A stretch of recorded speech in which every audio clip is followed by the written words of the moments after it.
सुप्रभात बच्चों। सप्तम वर्ग में इस नए सत्र में आप सभी का स्वागत है। इस सत्र में आपके किताब वसंत भाग 2 की पहली कविता है हम पंछी उन्मुक्त गगन के, जिसके कवि हैं शिव मंगल सिंह सुमन जी। शीर्षक का एक शब्द है उन्मुक्त। उन्मुक्त मतलब होता है फैला हुआ, स्वतंत्र, और गगन कहते हैं आकाश को।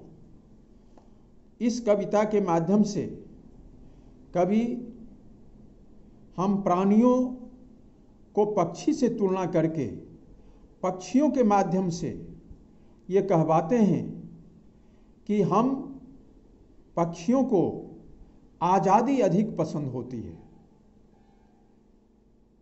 पंक्तियों को देखें।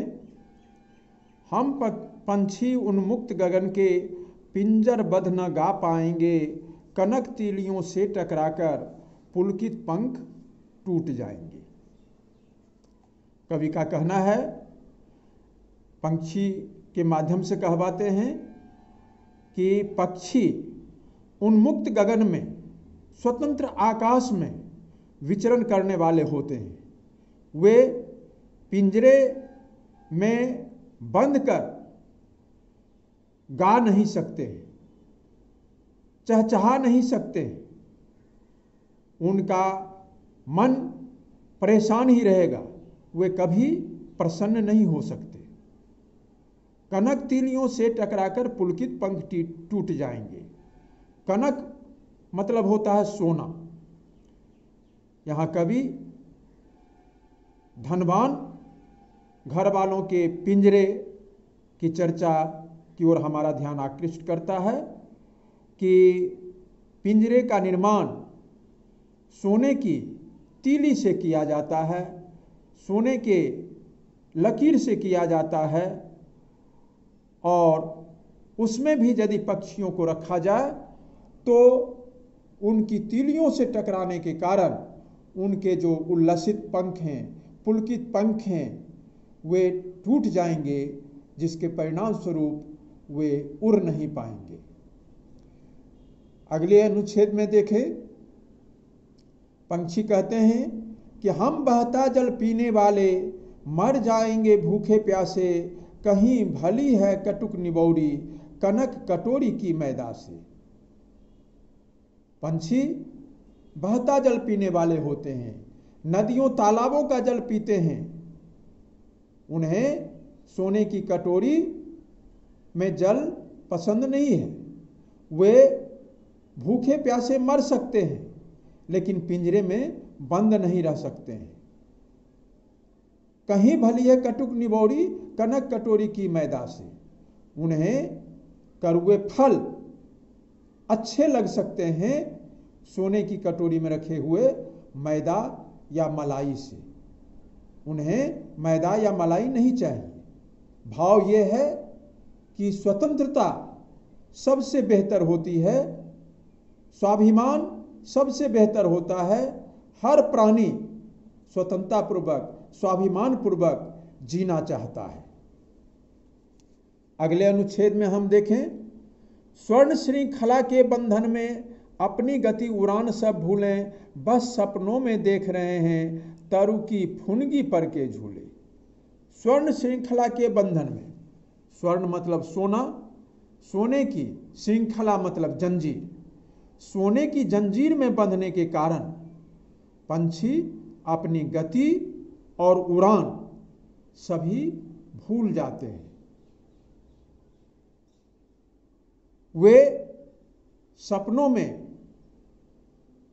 केवल वृक्ष की फुनगी पर के झूले की कल्पना ही करते रहते हैं, झूले ही देखते रहते हैं। उनका स्वप्न झूले पर ही रहता है कि कब हम इस सोने की श्रृंखला से मुक्त हों और पैर की फुनगी पर के झूले का आनंद लें। अगले अनुच्छेद में चलते हैं तो इसमें है कि ऐसे थे अरमान की उड़ते नीले नभ की सीमा पाने, लाल किरण सी चोंच खोल चुगते तारक अनार के दाने। वे जब पिंजरे से बाहर होते हैं तब की कल्पना वो करते हैं कि वे आसमान में इस प्रकार उड़ते हैं कि मानो वे नीले आकाश की सीमा को पा लेंगे, सीमा प्राप्त कर लेंगे। जो आकाश सीमाहीन है, फिर भी वे कल्पना करते हैं, इस गति से उड़ते हैं कि वे आकाश की सीमा तक पहुंच जाएंगे। लाल किरण सी चोंच खोल चुगते तारक अनार के दाने। वे लाल किरण के समान अपनी चोंच को खोलकर अनार के दाने, तारों के समान खिली हुई अनार के दाने चुगते रहते हैं और उससे अपना पेट भरते हैं। होती सीमाहीन क्षितिज से इन पंखों की होराहोरी, या तो क्षितिज मिलन बन जाता या तंती सांसों की डोरी। होती सीमाहीन क्षितिज से, यहाँ एक शब्द स्पष्ट कर लेना है, क्षितिज। क्षितिज किसको कहते हैं?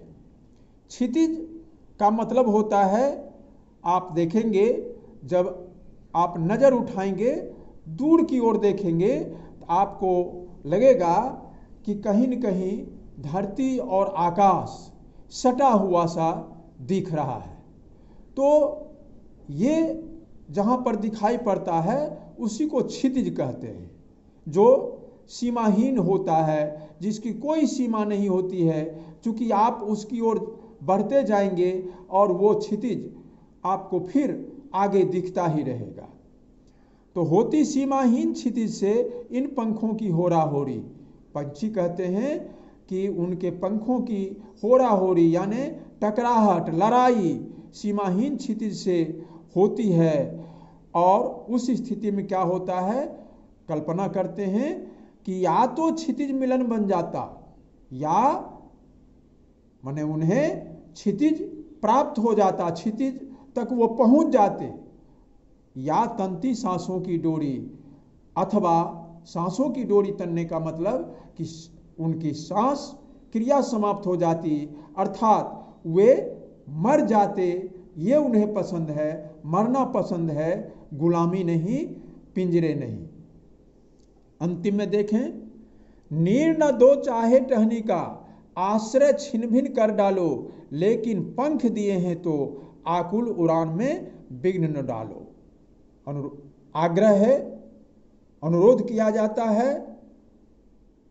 पंछी तो ईश्वर से अनुरोध करती हैं, लेकिन आम भावना ये है कि जो आम लोग हैं वे वैसे लोगों से आग्रह करते हैं जो उन्हें गुलाम बनाकर रखना चाहते हैं। ऐसे लोगों से आग्रह है कवि के माध्यम से, पंछी के माध्यम से, कि नीर न दो चाहे टहनी का, आश्रय छिन भिन कर डालो।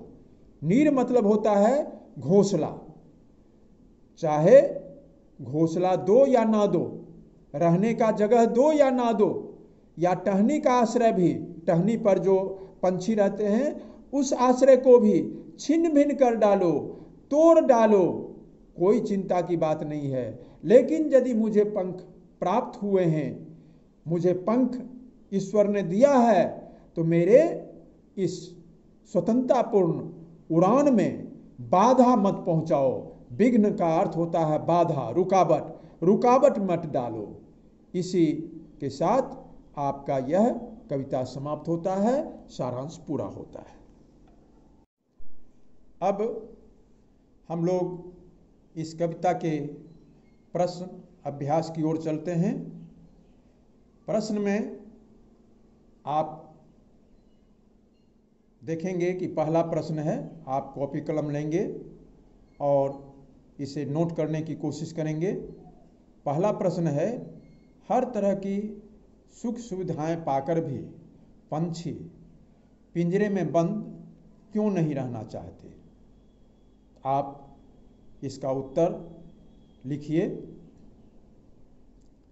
हर तरह की सुख सुविधाएं पाकर भी पक्षी पिंजरे में बंद इसलिए नहीं रहना चाहते क्योंकि पंछियों को स्वतंत्रता प्रिय है, आज़ादी प्रिय है, जो हर प्राणी को प्रिय होता है, चाहे वह पशु हो या पक्षी हो, और मानव की तो कहना ही क्या है।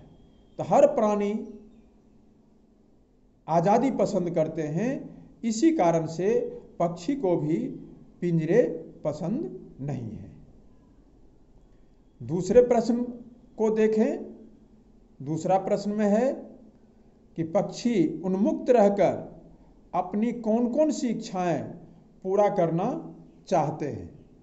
आप इसमें लिखेंगे कि पक्षी उन्मुक्त रहकर अपनी गति, उड़ान को कायम रखते हुए पेड़ की फुनगी पर स्थित झूलों पर झूलना चाहते हैं, नीले आकाश की सीमा पाना चाहते हैं और अपनी चोंच से अनार के दाने चुगते हुए अपना जीवन यापन करना चाहते हैं। अब आइए, तीसरा प्रश्न है भाव स्पष्ट करने का, जो पंक्ति कविता के अंतिम अनुच्छेद से है कि या तो क्षितिज मिलन बन जाता या तंती सांसों की डोरी। इस पंक्ति के द्वारा कवि यह स्पष्ट करते हैं कि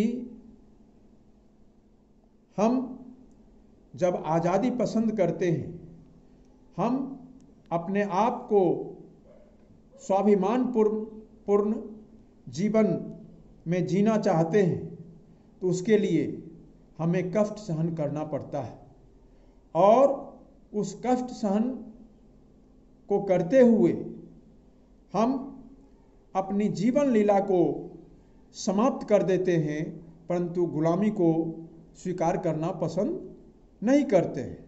या तो हम आज़ाद होते हैं, आज़ादी को हासिल कर लेते हैं, अथवा हम मृत्यु को स्वीकार कर लेते हैं।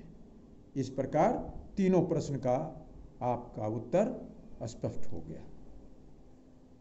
धन्यवाद।